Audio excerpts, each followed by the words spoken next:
Boa noite! Começa agora o painel das Casas de Pão da IAD Jari. A comunhão é muito importante entre os discípulos de Jesus Cristo. E por isso desejamos uma excelente reunião, cheia de cuidado e provisão. Lembrando que todas as noites de domingo às 19 horas, nossos templos em Toropy, Quevedos e Jari recebem o nosso culto de celebração. Tua participação só engrandece o nosso evento. Toda terça-feira é dia de formação continuada. Converse aí com o seu líder sobre como participar. Somos uma igreja que faz discípulos e amamos cuidar de pessoas. Vem conosco, vem ser IAD Jari.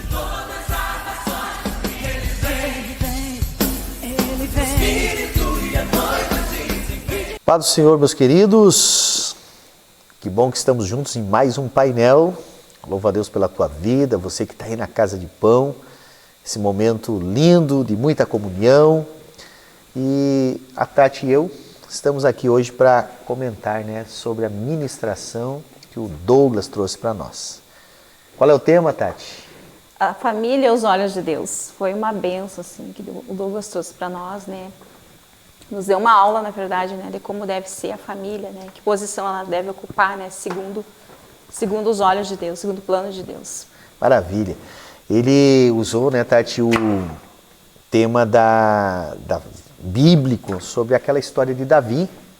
Davi, ele foi um guerreiro, foi um grande rei de Israel, conquistador de muitas terras para Israel, muitas riquezas para o povo de Israel.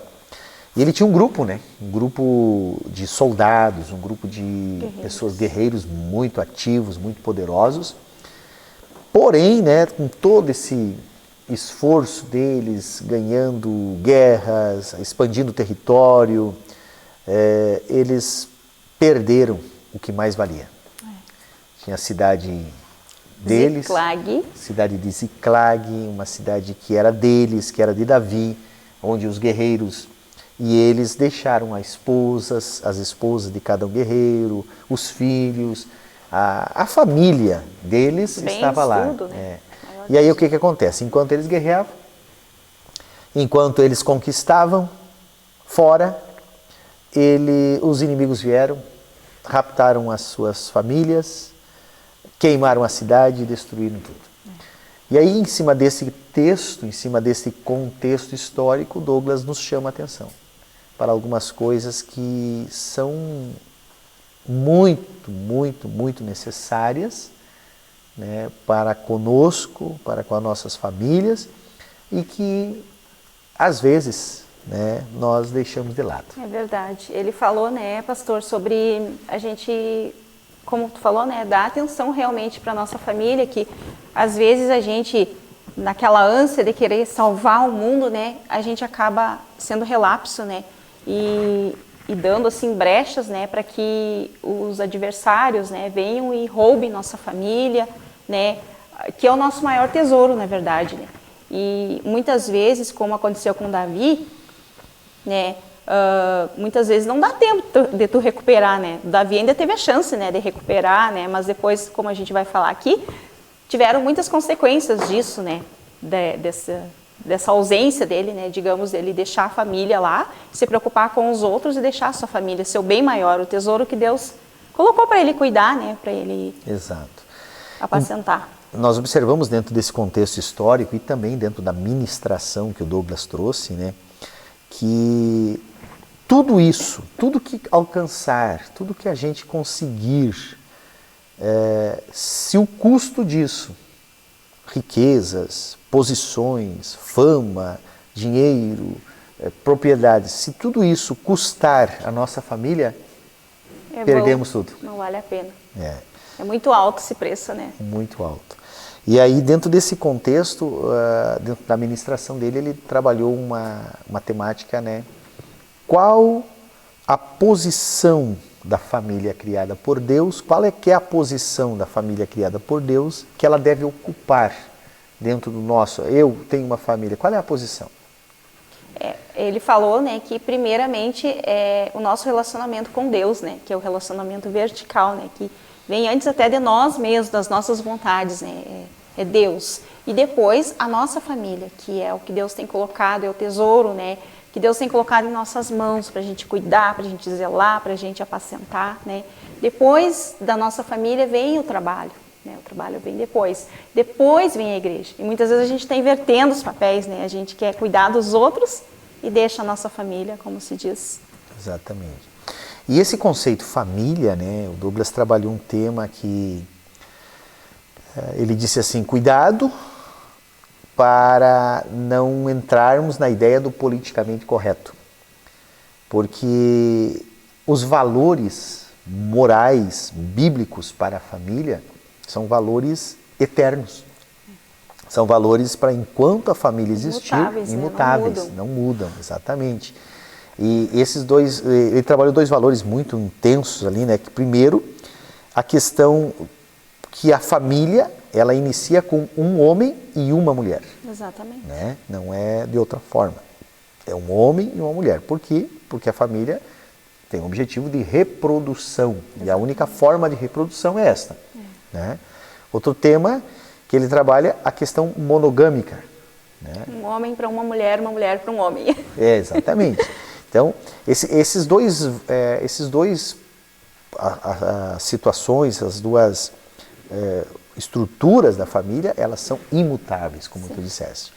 E fora, junto com isso, vem muitas coisinhas que a sociedade vem empurrando, que o sistema, e não é um sistema maligno, vem empurrando dentro do contexto família, né, da dissolução da família, da troca, não a reciclagem. Como tu falou, né, que o Douglas falou, que tu falou no Casados, né, que hoje em dia a geração, né, de hoje ela não conserta, ela não corrige, ela troca, né. Exato.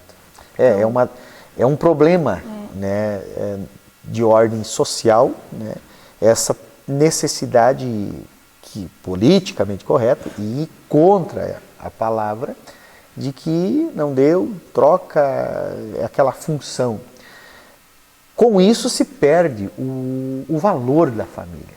Exatamente, existe uma ruptura aí, né? Exatamente. O plano de Deus para a família. E é o serviço do inimigo, né, Tati?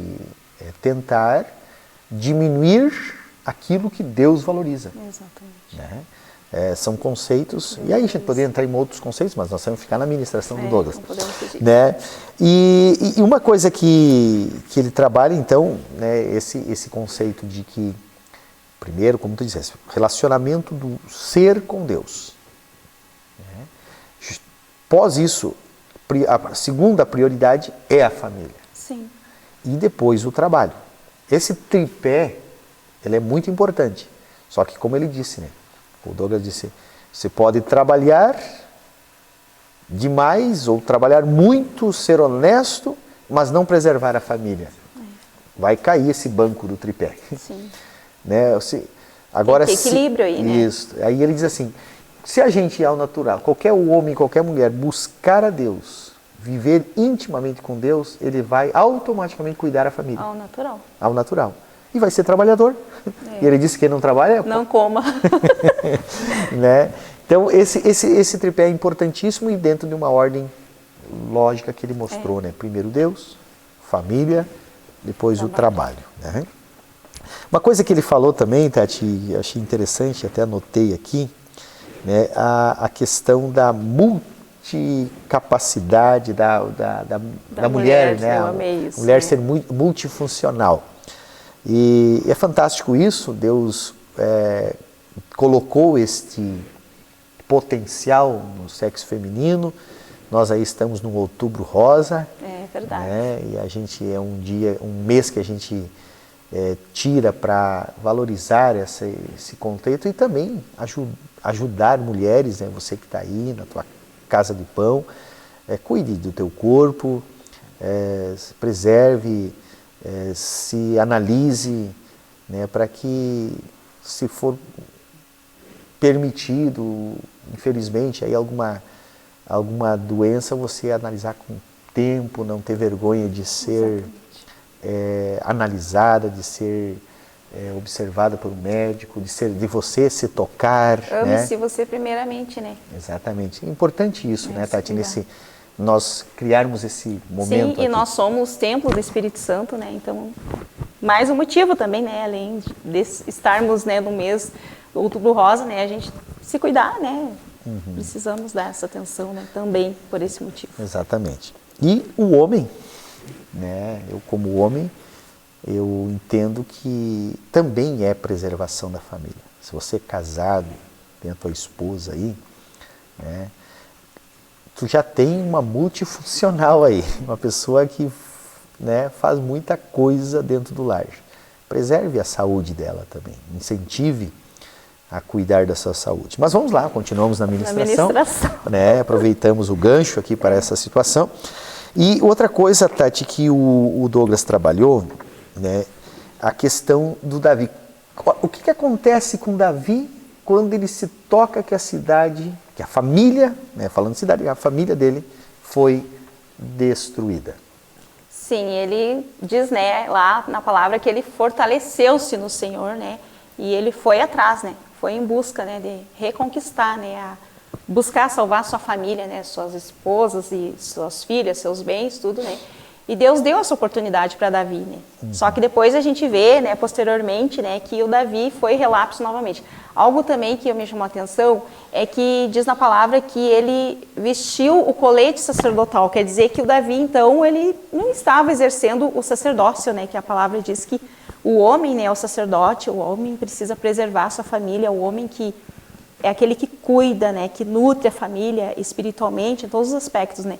E o Davi estava descuidado, como a gente já falou sobre isso.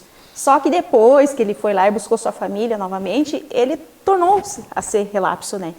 Que a gente percebe depois, né, que veio culminar na quantas maldições, né, que veio para a família, né, onde um filho dele, né, abusou da sua irmã, né, no caso, né, teve a morte do Urias, né, o assassinato que Davi, né, planejou, né, o adultério com a Betseba, né, então maldições vieram sobre aquela casa pelo descuido, né, do sacerdote. Isso é muito importante. Interessante, né? O sacerdócio, então, o que é o sacerdócio? Né? Já trabalhou aqui. É o homem interceder, falar com Deus, se relacionar com Deus em favorecimento à sua família. Sacerdócio familiar. E Davi veste, então, a sua estola sacerdotal e vai falar com Deus. Então, ele busca aquilo que ele é. E aí, então, deixa uma mensagem para nós, homens que estamos aqui, né? Quando a situação, em qualquer situação, melhor dizendo, nós precisamos estar com a nossa estola sacerdotal, estar como sacerdote no nosso lar. E se cuidar, porque às vezes afrouxa, as coisas ficam boas, ficam legais, e a gente tira a estola. O Davi tirou a estola sacerdotal e cometeu esses erros novamente. E o Douglas diz uma coisa: os ardis de Satanás são inculcados aos poucos. Sim, ele não tem pressa, né? Ele sonda, né, nossa vida, né? A Bíblia diz que ele está ao derredor como um leão, né? E ele fica analisando a nossa vida, né? E se a gente der brechas da legalidade, se descuidar, com certeza ele está planejando algo assim, ó. E geralmente ele não erra, né? Ele é muito, muito hábil, muito bom no que ele faz, né? Exato. No papel dele. Por isso que a gente precisa estar vigilantes, precisa fechar essas brechas, atento, né? Atento. Vamos encerrando, o tempo já está voando aqui, né? E nós queremos que você aí na tua casa de pão converse, fale sobre isso. Mas uma frase que o Douglas disse, ele disse assim: o mundo hoje sofre porque a célula máter da sociedade está corrompida e a problemática é a relativização da Bíblia. Pense aí, relativização da Bíblia é quando você diz que a Bíblia não é bem isso, pode ser ajustado conforme o politicamente correto. Qual é a intensidade aí, no teu contexto, da relativização da Bíblia? Outra pergunta que dá para você pensar aí na casa de pão. E pensar, e de repente, se você se sentir necessário, comungar com os teus irmãos para que orem junto. Você tem vestido a estola sacerdotal? Você tem sido um sacerdote aí na tua casa? De repente, alguma coisa politicamente correto, mas que são contra os princípios das Escrituras, estão acontecendo no teu lar e você quer um milagre, é o momento de conversar na tua casa de pão sobre isso. Não entrar naquela história que todo mundo faz, isso aí nada a ver, é normal. Não. A palavra de Deus nos ensina ao contrário. Né? Ao contrário. Deixa as tuas considerações aí. Quero deixar um abraço para todos vocês e um bom bate-papo na tua casa de pão aí. Deus abençoe a todos. Deus abençoe você, Deus abençoe a tua família. E lembrando que, encerrar com a frase que o Douglas também disse, o Senhor precisa ser o arquiteto e responsável pela obra da tua família. Deus abençoe vocês. Uma boa casa de pão.